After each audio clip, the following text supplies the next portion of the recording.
They say Mondays are hard, but nothing prepares you for the kind of Monday where your entire identity gets dismissed with a smile. It started the moment the elevator doors slid open on the executive floor of Langston and Gray's Denver headquarters. I was at my desk by 7:45 a.m., coffee already cooling beside a stack of client strategy notes. The building was quiet, humming with the calm before the corporate storm. I had already confirmed 3 client appointments, flagged a billing anomaly, and reviewed a proposal draft before most people had even clocked in. That's when I heard the heels. Sharp, intentional, echoing down the polished floor like the sound of a gavel. Melanie Langston. I hadn't seen her since the company holiday party 2 years ago. Back then, she was just the founder's daughter, fresh out of business school, wearing a designer dress and trying to remember names.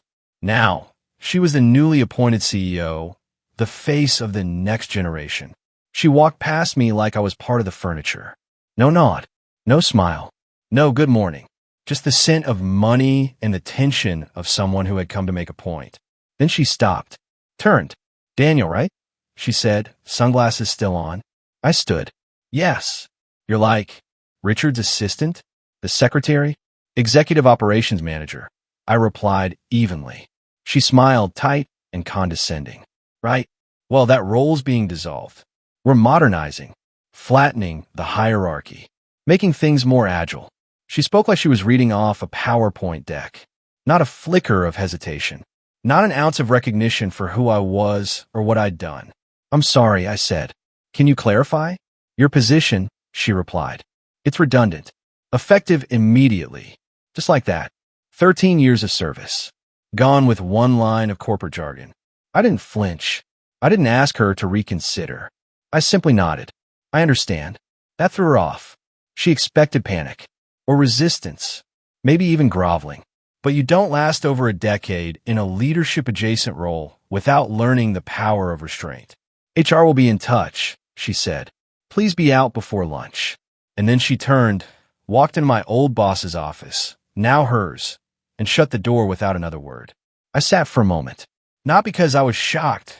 Richard had hinted she was taking over for months, but because of how cold it was. How transactional. As if loyalty didn't carry weight anymore. I packed in silence. No drama. No spectacle. My coworkers glanced over, but didn't intervene. When the boss's daughter swings the axe, no one wants to catch the blade. By noon, I was in my car, driving away. Heart pounding. Not out of fear. Out of clarity. Melanie Langston had just made the biggest mistake of her career. And she didn't even know it yet. I didn't go to a bar. I didn't call anyone. I went home. Sat at the kitchen counter of my quiet 2-bedroom condo in the Capitol Hill district of Denver, where the afternoon sun poured in through half-closed blinds. I made tea, Earl Grey, the same way I had every day since my second year at Langston and Gray. It felt strange not to be rushing, not to be checking emails between sips, not to be expected anywhere. But I wasn't adrift, because I hadn't left empty-handed. No, I didn't take company files. I didn't copy proprietary data. I didn't need to. I had something more powerful, something that couldn't be stored in the cloud or swiped with a badge. I had my notebook, a plain, black, leather-bound journal, worn at the edges, pages slightly curled from years of use. Nothing special on the outside, but on the inside, years of notes, contacts, observations. Not just data, but insight. I didn't record what people said. I recorded what they meant. I knew which clients were loyal and which ones were quietly planning their exits. I knew which vendor had a kid applying to Stanford, which COO of a partner firm had a fear of flying and always requested in-person meetings instead of Zooms. I knew which executive assistant in a rival firm held the real influence, and which regional manager at a client site had saved a major contract from collapse without ever getting credit. This notebook wasn't just my insurance policy. It was my legacy. Melanie had walked in thinking she could replace me with an app, a spreadsheet, or some ambitious 24-year-old with a finance degree and a killer Instagram. What she didn't understand is that business isn't built on titles or technology. It's built on trust, and trust isn't transferable. By Tuesday morning, I was already receiving emails. Not company emails, personal ones. Subtle, vague, polite inquiries from former clients who had just wanted to check in. I replied with grace, never bitterness. I'm no longer with Langston and Gray, I wrote, and left it at that. The real message was between the lines. And they heard it. By Wednesday, I received a call from Gary Abrams at Dearborn Strategies, a client worth nearly $2 million in annual retainers. Daniel, he said, his voice warm but puzzled, we just got a quarterly report from someone named Jessica. Sounded like she read it off a screen. No background. No follow-up. What's going on? They didn't notify you? I asked. Notify me of what? I was let go. Silence. You're kidding. I'm not. Was this your decision? No. Melanie's. Melanie. His voice tightened. Richard's daughter? Yes. Another silence. Well, he finally said, that explains a lot. He didn't say he was pulling the account. He didn't have to. I could hear in the pause. The shift. That was the first crack in the dam. By Friday, 7 more clients had reached out. Some emailed. Some called. One even sent a handwritten letter to my home address. A thank you card for the past decade of work. A subtle way of saying, we noticed, and we're not happy. And still, I hadn't made a single move. No retaliation. No sabotage. I hadn't even told anyone what happened. Because I didn't have to. When you remove the person who's been quietly holding everything together, things don't fall apart immediately. But the unraveling is inevitable. It starts slow, subtle, until it's too late to stop. And that's what Melanie Langston had unknowingly set in motion. Friday evening, the city lights shimmered across the Denver skyline as I sat by my window, the same window I'd stared out of countless times while reviewing client reports late into the night. Only this time, I wasn't working for Langston and Gray. I wasn't working for anyone. I was thinking, not plotting, not planning revenge. Thinking. There's a strange kind of quiet that settles in after you've been dismissed unfairly. It's not the quiet of failure or defeat. It's the quiet of realization, of knowing you gave everything and were discarded not because of incompetence, but because someone believed they could erase you and the system would simply absorb the loss. But I wasn't a gap to be filled. I was the structure itself. By Saturday, I started logging every message I received, every confused client inquiry, every off-the-record text from coworkers, every red flag that pointed to a system beginning to buckle under the weight of its own arrogance. I didn't call anyone back. Not yet. I just listened, watched the current shift. And the silence from the Langston offices was telling. No apology. No outreach. Just the corporate equivalent of closing your eyes and hoping the house fire puts itself out. But fires don't die without oxygen. And I wasn't giving them any. On Sunday morning, I took my old notebook, the one with names and insights dating back a decade, and laid it out on the table next to a new one. This one was crimson, bound in leather, fresh and unmarked. My hands hovered for a moment before I picked up the pen. The first entry? Melanie Langston's blind spot isn't strategy. It's humanity. It wasn't bitterness. It was clarity. Because the truth was, she never saw people, only positions. Never heard voices, only volume. She thought leadership came from being louder, faster, sharper. But it doesn't. It comes from listening, really listening to what people don't say. It comes from knowing when to speak and when to hold your ground in silence. And it comes from remembering that while strategy builds a business, empathy sustains it. Monday morning came. My phone rang at 9:46 a.m. sharp. A text from Nicole, one of the few genuinely decent souls at Langston, a strategist with heart and grit. Daniel, 3 more clients just ghosted us. Melanie's panicking. She's blaming everyone but herself. I didn't smile. I didn't gloat. I simply noted it down. Because this wasn't about watching someone fail. This was about the truth surfacing on its own. You see, I didn't need to destroy anything. I didn't need to leak files or call board members or make noise on social media. That's not how you dismantle power. You let it reveal its own weakness. By Tuesday afternoon, 6 major accounts had gone quiet or outright terminated their contracts. These weren't passive clients. These were the firm's cornerstones. Each one had a history, a rhythm, a relationship that had taken years to earn. And Melanie hadn't even called them. Why would she? In her world, reputation was inherited, not earned. And that's where everything started to unravel. Because loyalty doesn't come from logos. It comes from late-night calls to fix an issue no one else knew existed. From remembering that a client's mother passed away in October and checking in the next year. From noticing when a CEO sounds tired and asking if they're okay. Not because it's a tactic, but because you genuinely care. That was my job. But more than that, it was my character. Melanie could replace a position, but she couldn't replace presence. That evening, I poured myself a glass of bourbon, sat back, and let it sink in. I had spent 13 years making sure other people succeeded. I built systems I never put my name on, crafted solutions that others took credit for, because it never mattered who got the credit, as long as the work was right. But now, the silence was no longer mine. It belonged to the company I helped build, and it was speaking volumes. Tuesday morning brought no sunlight, just a gray haze hanging over Denver, the kind that makes the streets quieter and the air feel heavy with anticipation.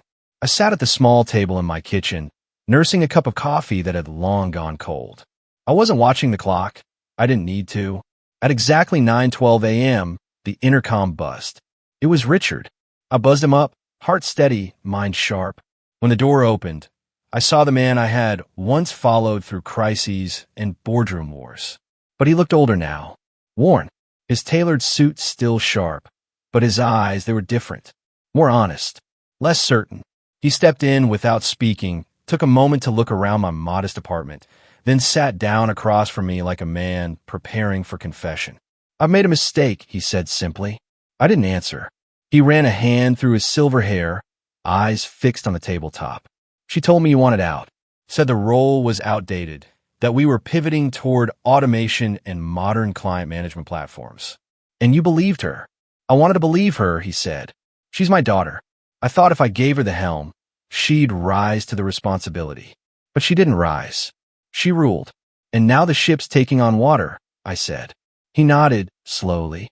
"I just reviewed the client retention dashboard. We've lost 5 of our top 10.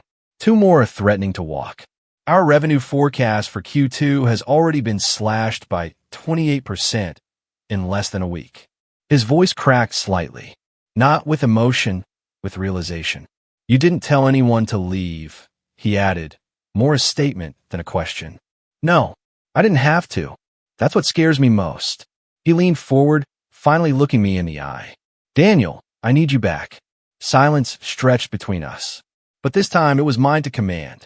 "I won't come back to sit behind a desk and clean up someone else's wreckage," I said calmly. "Name your terms.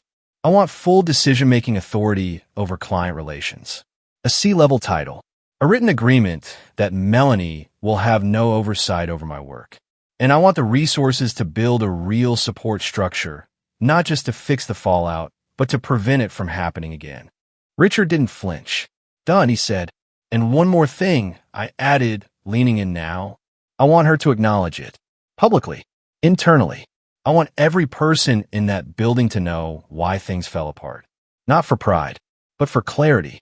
People need to understand that this didn't happen because of a market shift or a software upgrade." He hesitated. "She won't like it. She doesn't have to. But if you want me to lead, they need to see why I'm the one holding the reins now." He sighed deeply. It was the sound of a father finally accepting the limits of blood loyalty. "I'll handle it." He stood, extended his hand. I shook it, firm, but without ceremony. This wasn't a reunion. It was a reappointment. By noon, the paperwork was signed. Interim Chief Client Officer, with full authority to implement recovery protocol and restructure all client-facing systems. My badge was reactivated. My name was added back to the board directory. And just like that, I was in, but not the way she had imagined. I didn't return quietly through the back entrance. I walked through the front doors of Langston and Gray like a man returning to finish what he started. And somewhere behind the glass walls of the executive offices, Melanie Langston was about to realize. Her biggest mistake wasn't firing me. It was thinking I could be erased. At 11:02 a.m., I stepped through the revolving glass doors of Langston and Gray. The lobby looked the same, polished concrete floors, brushed aluminum reception desk, a minimalist arrangement of succulents beneath the wall-size company logo. But the energy was different. The air had shifted. Eyes followed me. Not because I was dramatic, not because I demanded attention, but because people could sense something was about to change. I didn't stop to greet anyone. I didn't smile. I walked like I had walked 100 times before, but this time they weren't looking past me.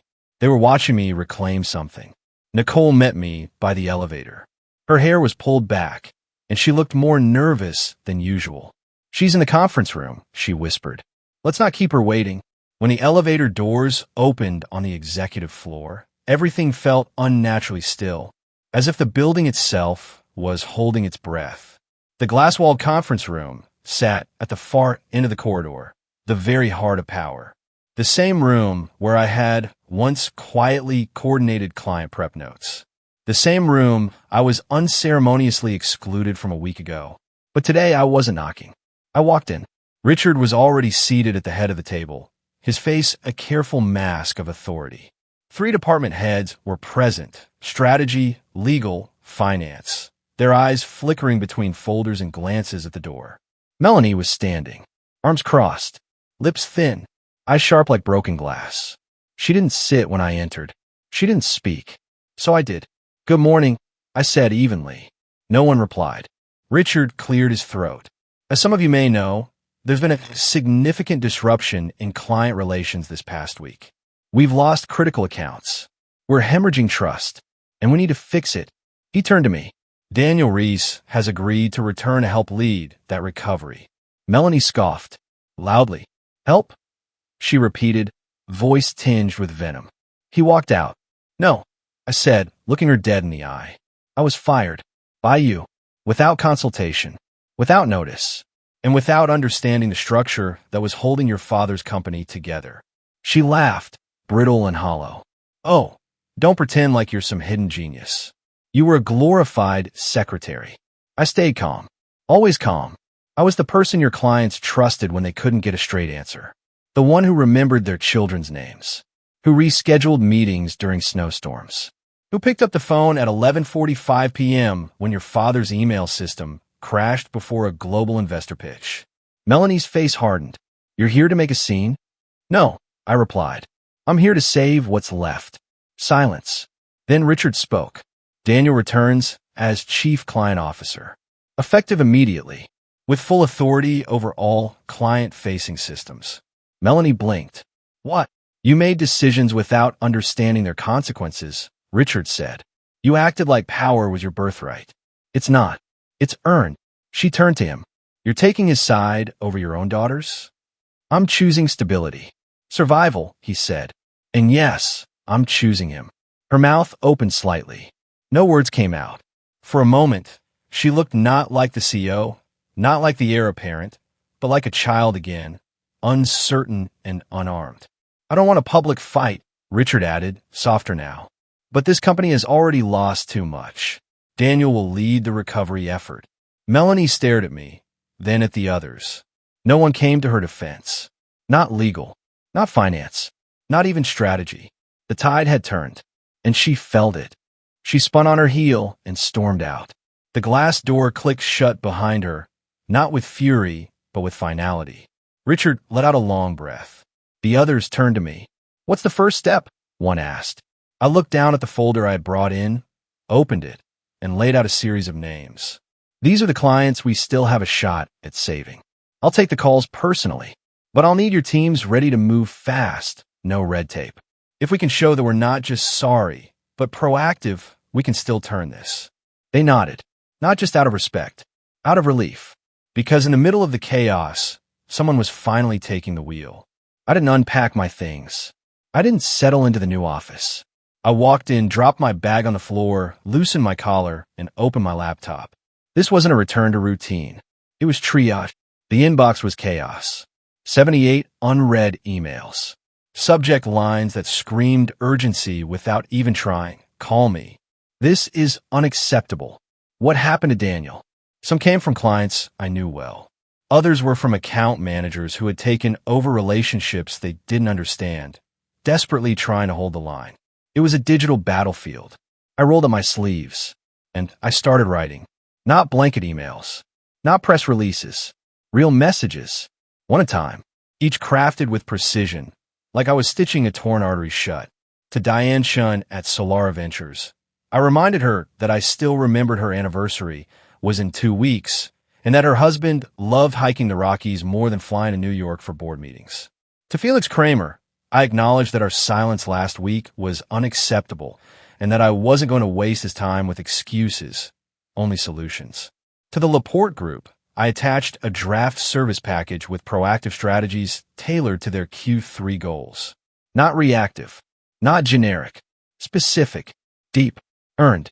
By the time the sun dipped behind the Denver skyline, I had sent 12 messages. By the time I closed my laptop that night, I had made 6 phone calls, real conversations, not voicemail tags. And by morning, 4 clients had responded. 3 said they appreciated the honesty. 2 requested calls to discuss next steps. 1, the biggest one, said they never stopped hoping I'd come back. It wasn't a victory parade. It was the start of a heartbeat. That afternoon, Nicole stopped by. She held 2 coffees in her hand and a look I hadn't seen on her face in weeks, relief. "You look like you haven't blinked since Tuesday," she said, setting 1 cup down. "Probably haven't," I replied without looking up. She hesitated. "Just so you know, Melanie's telling people she was the one who brought you back, that it was her idea." I paused, let that sink in, then smiled faintly. "Let her. You're not going to correct it?" "I don't need to. People are watching. They can feel who's doing the work." Nicole nodded slowly. "Still, it's pathetic." "No," I said, finally leaning back. "It's desperation, and desperation always leaves a trail." That night, I worked late again. No one asked me to. No one stood over my shoulder. But I knew something most people forgot. You don't rebuild trust in one meeting. You earn it every day, every call, every silence that you choose not to fill with noise, but with action. By Friday, we had stopped the bleeding. 60% of our top clients were still on the line. 10 had scheduled one-on-one consultations. 2 had already re-signed contracts, conditional but real. It wasn't glamorous. It wasn't loud, but it was working. And beneath the weight of every small win was the simple truth. I hadn't come back to prove anything. I came back because someone had to remember how this company was built, not with slogans or structure charts, but with consistency, humility, and knowing when to pick up the damn phone. The clients were talking again. Not all of them, and not with certainty. But the lines were open, the frost beginning to thaw. It was more than we'd had in days, more than Melanie ever managed. But outside the inbox, the hallways still felt hollow. Langston and Gray wasn't just bleeding contracts. It was bleeding trust from the inside out. The staff walked the corridors like ghosts, heads down, shoulders tight. Conversations were clipped. Laughter was absent. And in the break room, people whispered like they were sharing secrets inside a crumbling temple. It wasn't just fear of failure. It was fear of being disposable. And I understood that fear more than anyone. Richard called me in his office late that afternoon. The blinds were half closed, casting long stripes of shadow across the floor. He looked more rested than the week before, but only slightly. The kind of rest that comes from watching someone else carry the load and realizing how long you've carried alone. He gestured for me to sit. "We've stabilized," he said, "at least from the outside. The board's breathing again. Some of our investors are cautiously optimistic." I nodded. I'd seen the numbers. But inside, he hesitated. "I don't think they believe in us anymore." "Because they don't know who's leading," I said quietly. He looked up. "I never thought it would unravel this fast." "That's because you underestimated the glue," I said. "And when it cracked, everything else lost shape." He exhaled. "You mean you?" I didn't respond. Because it wasn't about me. It was about what I represented. To the team, to the clients, to the people in middle management who had been told to stay quiet and execute for years. I was never the loudest voice, but I'd always been the one they called when it mattered. And when I disappeared, they learned how quickly silence could spread. "We have to fix this," I said. "Not with memos, not with town halls. One conversation at a time." "Where do we begin?" "Start with the team leaders. Not to lecture, to listen. Then move downward. Give people space to talk. Then make decisions based on what they say, not what we assume they think." He nodded slowly. "And Melanie? I don't need her fired," I said, "but I need her out of the way." Richard gave a weary smile. Consider it done. That evening, I walked the corridors. Not to patrol, to see. And what I saw confirmed what I feared. The silence wasn't resignation. It was shame. People didn't just feel afraid. They felt stupid. For believing in something that treated them like background noise. For watching someone like me get discarded and thinking, if he's replaceable, what chance do I have? So I did something unusual. I asked to meet with every department. In small groups. No suits. No laptops. No hierarchy. Just a room. A whiteboard. A voice. I told them what happened. Not the drama. The truth. That I had been let go without ceremony. That I hadn't called a single client. That every contract we lost walked away on their own. And that we weren't broken, just bruised. Then I told them the most important part. That they mattered. That being in a support role didn't mean you were less. That this company wasn't built by founders or shareholders or people who post quarterly updates on LinkedIn. It was built by the ones who stayed late, who remembered details, who answered calls when it wasn't their job. And you could see it, the shift, not in applause, not in standing ovations, but in posture, in the way someone lifted their head for the first time in days, in the way a junior analyst finally spoke up during a brainstorming session, in the way the receptionist didn't flinch when the phone rang and smiled when she answered.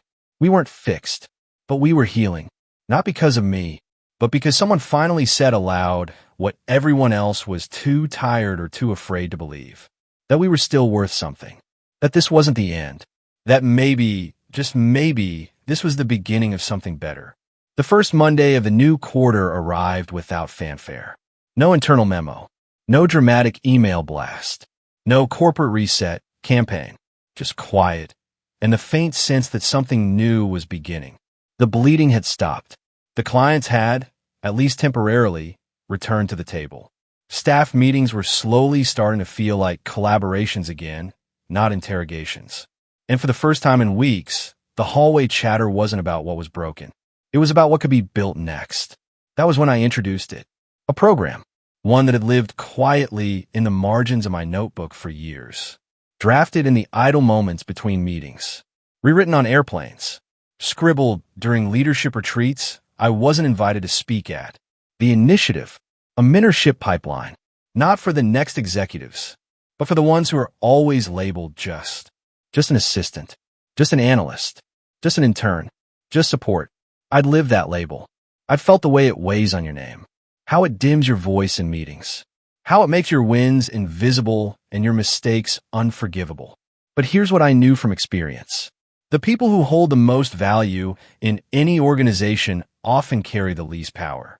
And that imbalance doesn't just hurt careers, it weakens the entire company. So I built a framework. Each department would nominate one person who was often overlooked, but consistently reliable. Someone who kept the trains running, even when they weren't on the schedule. Those individuals would meet bi-weekly, not to be lectured, but to be heard, to develop real leadership skills, emotional intelligence, conflict navigation, executive thinking. I wouldn't teach them how to speak louder. I'd teach them how to speak right, and when not to speak at all. I pitched the idea to Richard on a Wednesday. He didn't hesitate. Do it. 3 words. That's all I needed. By the end of the week, 12 names were submitted. One of them was a night shift IT technician who had quietly fixed 3 server crashes without ever logging overtime. Another was a temp who had rewritten the outdated CRM manual in her free time and was never credited for it. When I sent them the invite, most responded with confusion. Me? Are you sure? Why? I answered every one of them the same way. Because I see you. That first meeting, no one spoke for the first 5 minutes. Then, slowly, a story emerged about a support rep who'd stayed on the phone with an angry client long after the billing department had clocked out. Then another, about a junior designer whose pitch deck saved a $700,000 deal after the official one fell flat. They weren't bragging. They were remembering what it felt like to matter. And for the first time since I walked back into that building, I felt it too. Not because I had power, but because I was passing it on. Nicole dropped by after the session ended. She had watched from outside the conference room, arms crossed, a half smile playing at the corner of her lips. That, she said softly, felt different. It is, I replied. It's the one thing Melanie never understood. You don't lead by taking control. You lead by giving it. The office was alive again. Not loud, not flashy, just breathing. You could feel it in the way people held doors open again, in the way meetings ran with purpose instead of fear, in the way interns no longer sat silent in the back row, but leaned forward, pens in hand. But she didn't belong in it anymore. I saw her that Friday evening just past 6. I was walking through the glass corridor toward the elevator when I noticed the reflection first. Not in motion, just there, still, shadowed against the fading gold of the Denver skyline. Melanie Langston, alone, standing inside the once sacred executive conference room, the room where she had dismissed me without hesitation, where she had worn her father's title like a crown carved out of entitlement. Now, she was just a silhouette in silence. I paused, not to confront, not to lecture, just to see. She turned slightly, surprised, but didn't flinch. No heels clicking, no icy quip, no performance. Her face was bare, no makeup, no defense. For the first time, I saw not the CEO's daughter, but a young woman who had confused power with importance and now stood among ruins she didn't know how to rebuild. Her voice was quieter than I expected. I know you think I don't deserve this office. I didn't respond immediately. When I finally did, it was calm. I don't think anything. Deserve has nothing to do with it. It's what you do once you have a chance. She looked down at the carpet, at her own hands. You made me look weak. No, I said, my voice like a father who had nothing left to prove. You did that all on your own. I just refused to cover for it. She blinked, once, and then asked the question that didn't belong in boardrooms or balance sheets. Did you hate me? I paused. The answer came softer than even I expected.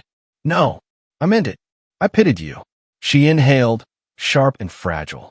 Because you walked into a legacy your father built with grit and failure and $10,000 near-bankrupt months, and you never once tried to understand the people who helped him build it. Her eyes welled up, but no tears fell. Then why didn't you destroy me? I stepped closer, speaking the truth as gently as I could. Because this wasn't about you. It never was. She didn't respond. There was nothing left to say. She looked back at the skyline, her reflection blurring against the glass like a ghost fading into the light. And I walked away, not victorious, not vindicated, just ready to lead something better.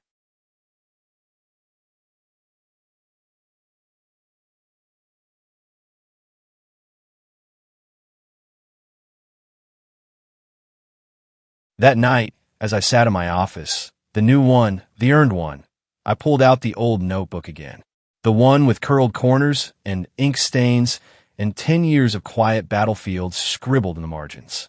I turned to the final page and wrote one last note. It's not about the title on your door. It's about the trust behind it. Outside, the city moved on like it always does. But inside Langston and Gray, something had shifted forever. Because real leadership doesn't come from being feared. It comes from being remembered. Weeks passed. The company didn't just recover. It evolved. The mentorship program grew, not because it was promoted, but because people whispered about it with hope in their voices. Former interns stepped into lead roles. Assistants began raising their hands in meetings. And department heads didn't just report up, they listened down. Confidence spread like wildfire. Not arrogance, just quiet, steady belief. In people, in process, in each other. Clients noticed too, not because we bragged, but because we delivered. In ways that mattered. In details. In follow-through.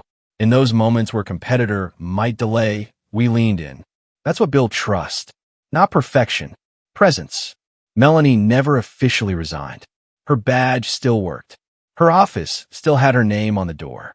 But she stopped showing up, not just in the physical sense. In a way, people stopped turning to her, stopped waiting for her to lead. Because leadership, we had all learned, isn't about title, volume, or lineage. It's about trust. And that's something you earn in the dark. When no one's watching. When it's not your job, but you do it anyway. Because it's right. One morning, I stood in the same lobby where she once dismissed me. Only now, people didn't look past me. They nodded, not out of obligation, of recognition. And I knew, right then, that the most powerful thing I had done wasn't saving the company. It was proving that the quiet ones, the ones behind the curtain, the ones who carry clipboards and fix chaos without applause, are often the ones holding everything together. And when they speak, you listen, because they don't speak to impress. They speak to build. That's how legacies are born, not with fireworks, but with foundations. If this story made you feel something, if you've ever been underestimated, overlooked, or told you were just anything, don't stay silent. Hit subscribe and join a community that sees the power in quiet leadership, in resilience, and in rebuilding with integrity. Because sometimes the strongest leaders are the ones no one saw coming. Subscribe, share, and leave a comment below. What's one moment you realized your worth, even when others didn't?